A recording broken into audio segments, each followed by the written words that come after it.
এই কি গো? ছি বাবা, মা মারা গেছে বলে এই বয়সে ছেলে বৌমা থাকতে তুমি আরেকটা বিয়ে করে আসলে। তোরা তো আমাকে দেখিস না, এই বয়সে আমাকে কে দেখবে? এবার তোমার একটা সৎ ভাই হবে, তারপরে এই সব কিছুর ভাগ হবে। আমি বাবা এই বাড়িতে আর থাকবো না। মিল্কি দাঁড়াও, বাবা তুমি এক্ষুনি ওকে বিদায় করো। আমাদের তো ফুলসজ্জা হয়ে গেছে বাচ্চু। তোমরা আমাকে তাড়িয়ে দিও না, আমার কেউ নেই। আমাকে দেখতে হবে না বৌমা, তোমার শাওরিকে দুটো খেতে দিও। আমি কলকাতায় কাজে চলে যাচ্ছি, আসি গো। স্বামী, থাকার নাকা কান্না কাঁদতে হবে না, ভেতরে গিয়ে কাপড় পাল্টে ঘরের সব কাজবাজ গুলো করো। এই চলে এসো। এই যে সৎ শাশুড়ি, আমার জন্য একটু পায়খানা জল তুলে আনো তো। দাও বৌমা, এনে দিচ্ছি। কি গো, আমাদের কি একটা বাচ্চা কাচ্চা হবে না? চলো ভেতরে গিয়ে চেষ্টা করি।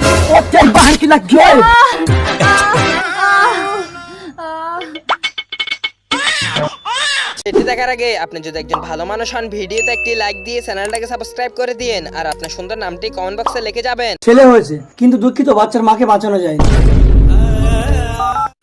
হ্যালো বাবা। কি হলো গো?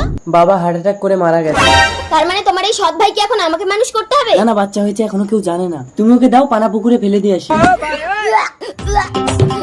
তার মানে আমার বাচ্চা হবে? Hello doctor. সরি বাচ্চুদা, আপনার স্ত্রী মরা বাচ্চার জন্ম দিয়েছে। মিল্কি। স্বামী, যে জীবন্ত বাচ্চাটাকে তোমরা পানা পুকুরে ফেলে দিয়েছিলে, এটাই সেই বাচ্চা। মিল্কি।